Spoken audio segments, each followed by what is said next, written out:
The summer that year hit Moose Jaw, Saskatchewan, like something personal.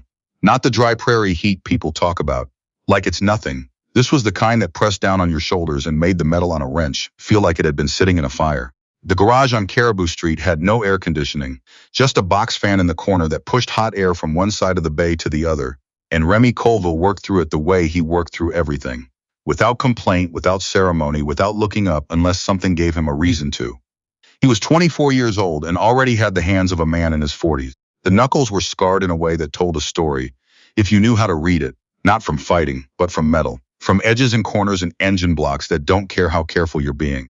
He'd started working on cars when he was 14, in his uncle's driveway on Hochelaga Street in the east end of the city, because there was nothing else to do after school, and his uncle, a quiet man named Gordon, who drove a Trans Am he'd rebuilt 3 times over, had handed him a socket wrench one afternoon without explanation and pointed at the Pontiac sitting open like a question. That was the beginning of it. By the time Remy was 20, he knew more about small engines than most certified mechanics twice his age.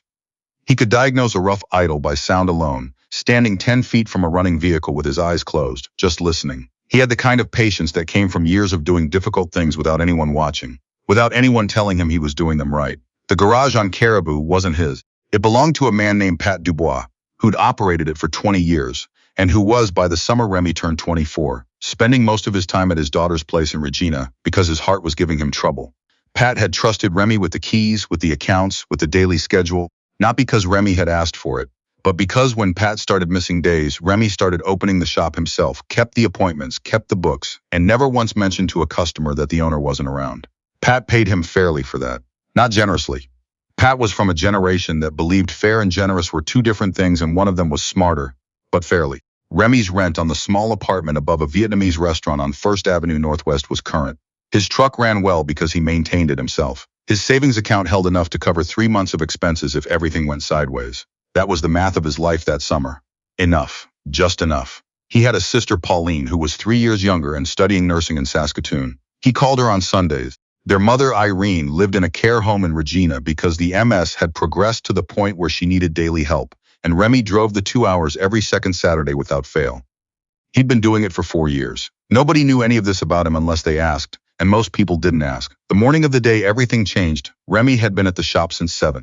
He had a 2009 F-150 in for a brake job, a Civic with a transmission fluid leak he suspected was more serious than the owner wanted to hear, and a vintage 1978 Harley-Davidson FLH Electra Glide that a man named Owen Spear had dropped off the week before with a list of issues written in faint pencil on a folded piece of paper.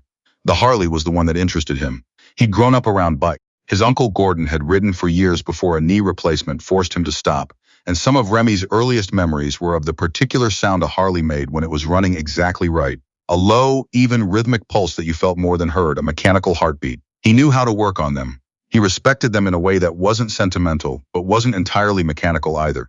Owen Spear was a member of the Iron North chapter, a motorcycle club that had operated out of southern Saskatchewan for over 30 years. Not Hell's Angels, a different organization, smaller, tighter, with its own history and its own codes, and a reputation in the province that was complicated in the way that any organization gets complicated when it's been around long enough and large enough for the world to form opinions about it. Owen was 61. He'd been riding since he was 19. He had a gray beard that he wore in a short braid and a handshake that was deliberate and firm in a way that communicated something. He'd brought the Harley to Remy because someone he trusted had told him to. That was how Owen Spear operated. He didn't research shops online. He asked people he knew. Remy had gone over the bike carefully and found 5 separate issues, 2 of which were serious enough that he was surprised Owen had ridden it the last 100 kilometers without incident. He'd called and explained this without exaggerating and without softening it, and Owen had said, "All right, son, fix what needs fixing. Call me when it's ready." That was the whole conversation. At around noon, Remy stepped outside to eat his lunch. A sandwich his neighbor, Mrs. Kowalski, had left outside his apartment door that morning, a thing she did occasionally because she'd known his mother before the illness and felt some obligation to the family that no one had asked her to feel, and he stood in the shade of the garage's overhang watching the street. It wasn't a busy block.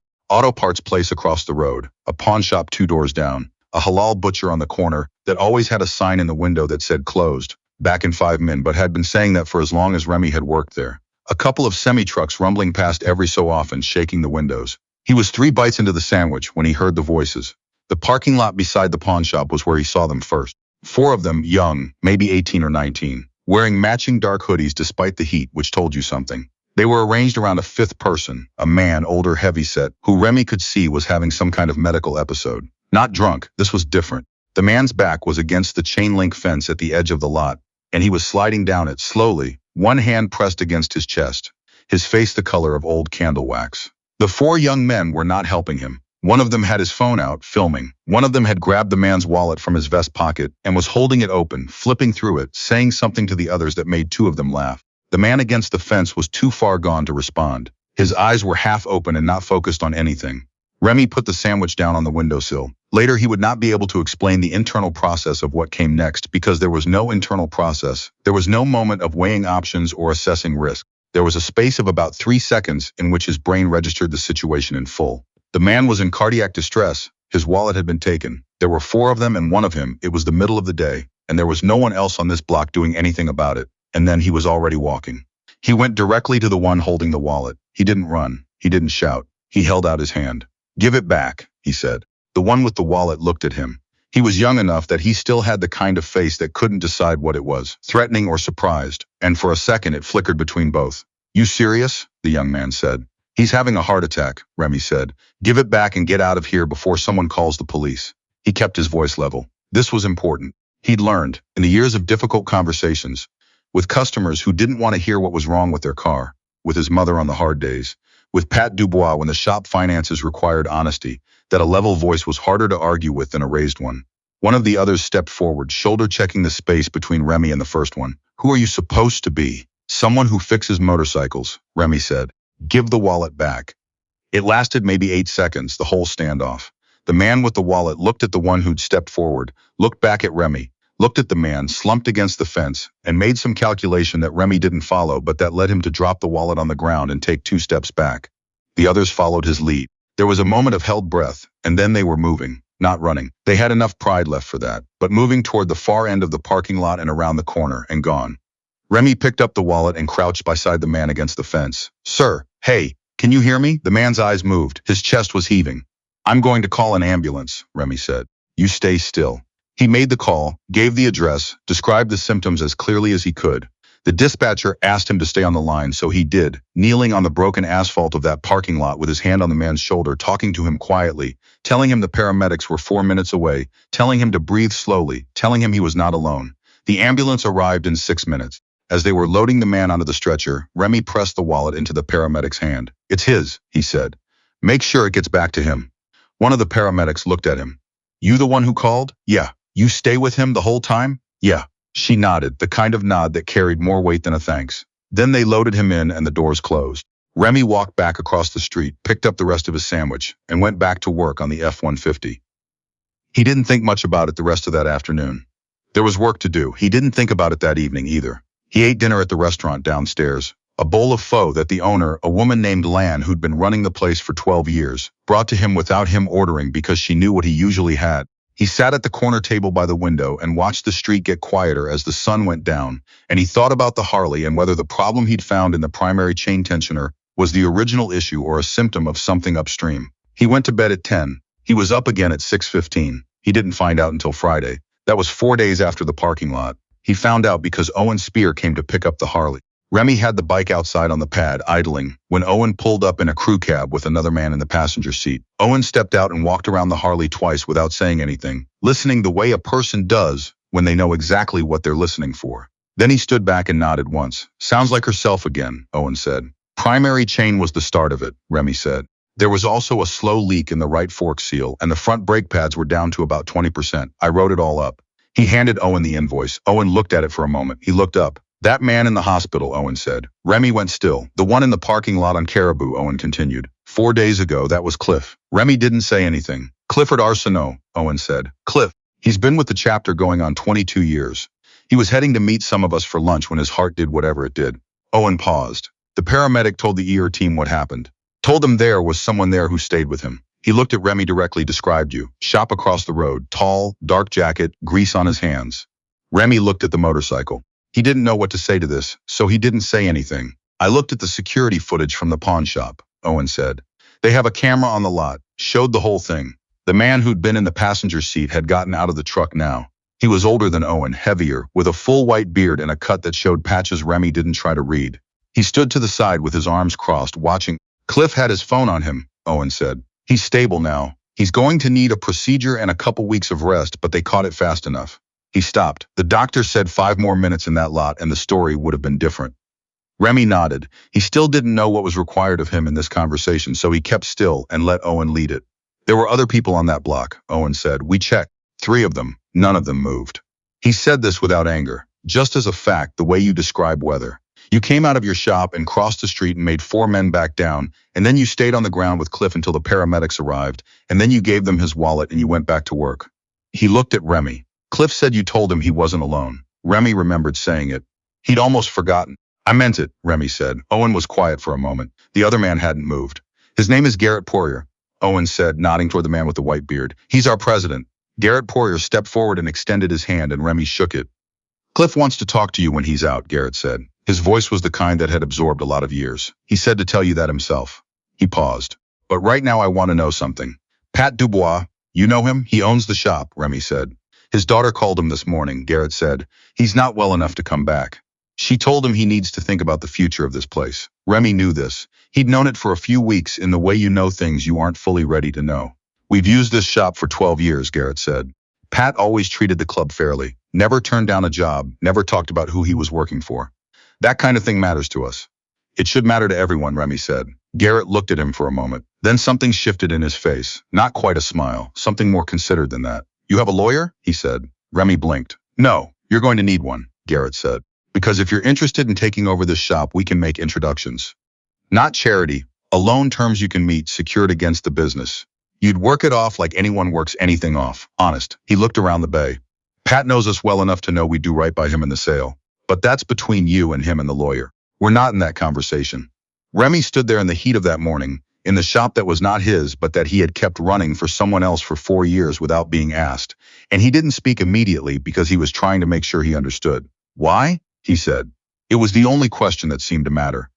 Garrett Poirier looked at him steadily. Because Cliff is the kind of man who doesn't forget, he said, and neither are we.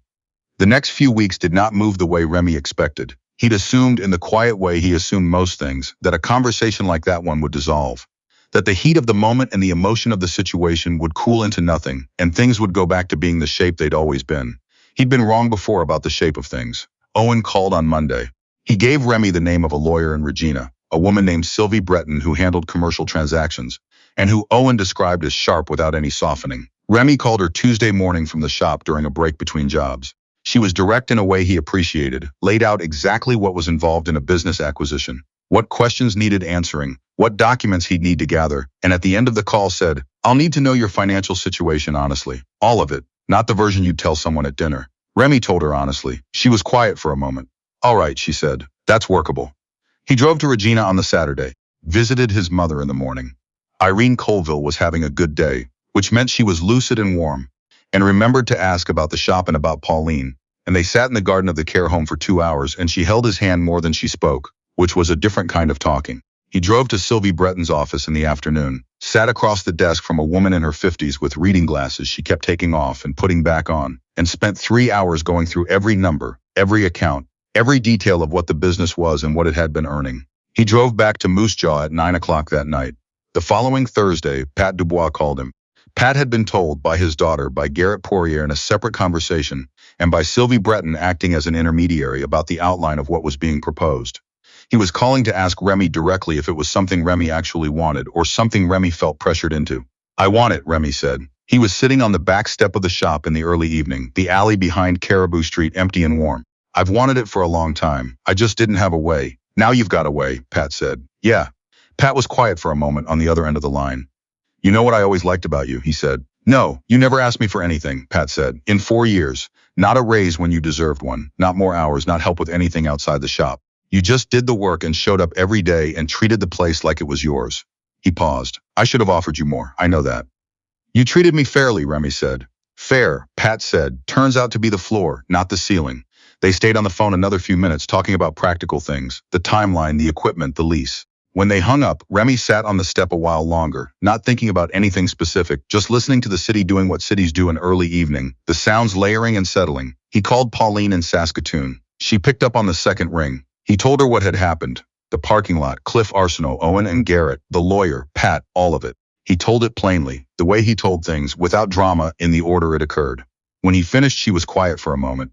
You know what's funny? She said. What? I've been worried about you for years, she said, quietly. I never told you because you would have told me to stop, but the way you live, alone, just the shop, never asking anyone for anything, I thought it was just going to stay like that. Like you were going to be okay, but nothing was ever going to change. I thought that too, Remy said. And then someone's heart stopped in a parking lot, she said. Yeah, and you crossed the street, yeah? She let out a breath that might have been a laugh. Remy? What? You've always been the kind of person who crosses the street, she said. You just didn't know other people were watching. Clifford Arsenault came to the shop 11 days after he was discharged from the hospital. He drove himself, which his cardiologist had told him he could do again as long as he was sensible about it, and his wife Denise drove separately in their car and parked behind the shop and came in through the side door with a container of butter tarts she set on the workbench without ceremony. Cliff was not a sentimental man, which Remy understood within about 30 seconds of meeting him properly. He was large and slow-moving in the careful way of a person who'd been told to be careful, and he looked at Remy for a long moment before saying anything. You're younger than I thought, Cliff said. People say that, Remy said. You scared those kids, Cliff said. I could barely see straight, but I remember that. They looked at you and they left. He paused. What did you say to them? Nothing complicated, Remy said. That's what I figured. Cliff looked around the shop, hands in his jacket possible. No, I thought about the fact that I've been around long enough. And big enough that most people assume I don't need help, Cliff said. That if something goes wrong, I can handle it myself. And most of the time they're right. He looked at Remy. Most of the time, it can happen to anyone, Remy said. That's exactly it, Cliff said. It can happen to anyone. But not everyone has someone cross the street. He was quiet for a moment. Denise keeps asking me who you are. What kind of person does that? I told her I don't know how to answer that. Remy didn't answer it either. Denise Arsenault, from her position near the workbench, said, he's the kind of person who keeps butter tarts in the shop and doesn't argue when someone brings more. She looked at Remy. Is there a kettle somewhere? There was. They sat, Remy and Cliff on the creeper stools near the rear of the bay, Denise on the rolling stool from the office that she dragged out herself, and drank tea and ate butter tarts in the hot garage on Caribou Street. And Cliff told Remy what he knew about how the club operated, not the mythology people built up around them from the outside, but the practical day-to-day of it, how decisions got made, what they expected from the people they worked with, what the arrangement with the shop would look like in practice. Remy listened. He was good at listening. You'll hear things, Cliff said at one point, about the chapter, about what we are or aren't. I'm not going to tell you what to think. I don't rely on other people to tell me what to think, Remy said. Cliff looked at him. No, he said. I don't suppose you do. The paperwork took 6 weeks. Sylvie Breton was meticulous in a way that occasionally made Remy impatient, but that he respected. Because he'd seen what happened to people who moved fast through important documents without reading everything. He read everything. He asked questions when he didn't understand something, which Sylvie said was rarer than it should be. The loan was structured fairly. The monthly payment was manageable. Pat Dubois got what the business was worth, not a discount. On the morning the transfer was finalized, Remy came in at 6 as usual, made coffee as usual, stood in the middle of the empty bay before any cars came in for the day. It was his, not in any dramatic sense. It was still just a garage on Caribou Street, the same box fan in the corner, the same uneven concrete floor, the same fluorescent tube in the back that flickered when the humidity was high. Nothing had changed about the room. But the math of the thing had changed completely, and Remy stood there and felt the difference the way you feel the first cold morning of autumn. Not a dramatic thing, but real and certain and pointing somewhere. He picked up a wrench and got to work. 3 days later, a woman came in about a 2004 Softail that was running rough.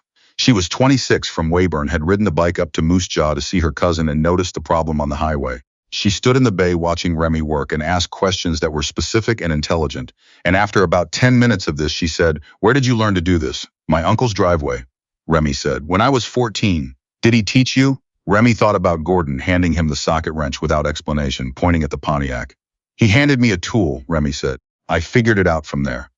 The woman nodded like that made sense to her. The bike needed a carburetor adjustment and a plug replacement, 40 minutes of work. And when Remy told her the cost, she said it was less than she'd expected. And he said that was because it was 40 minutes of work, not 40 minutes and the cost of someone's reputation. She left a good review online. She mentioned his name.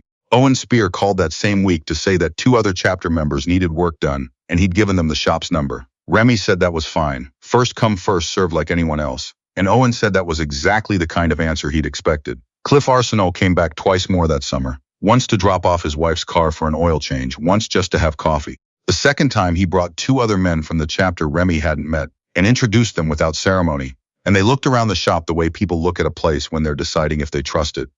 By the end of August, Remy had more work than he could handle alone. He called Pat Dubois to ask if he knew of anyone looking for mechanic work. Pat said he'd ask around. The first person Pat sent was a 22-year-old from North Battleford named Obi Tran, who showed up wearing clean work boots and carrying a small tool bag, and who, when Remy asked him to diagnose a knocking sound in a running engine without touching it, put his head down close to the hood and listened for 45 seconds and then said, "Piston slap. Third cylinder." He was right. Remy said, "When can you start?" Obi said, "I'm already here."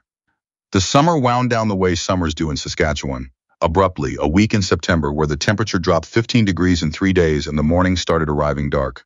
Remy had the shop insulated properly for the first time in years. He'd had it quoted in August and done in early September, and the difference in the first cold week was immediate. He drove to Regina on the second Saturday of October. His mother was having a harder day. She knew him but kept mixing up the sequence of things, jumping between the present and a version of 12 years ago. He sat with her for 3 hours. He brought her a butter tart because she'd always liked them, and she ate it and looked at him with a clarity that came and went.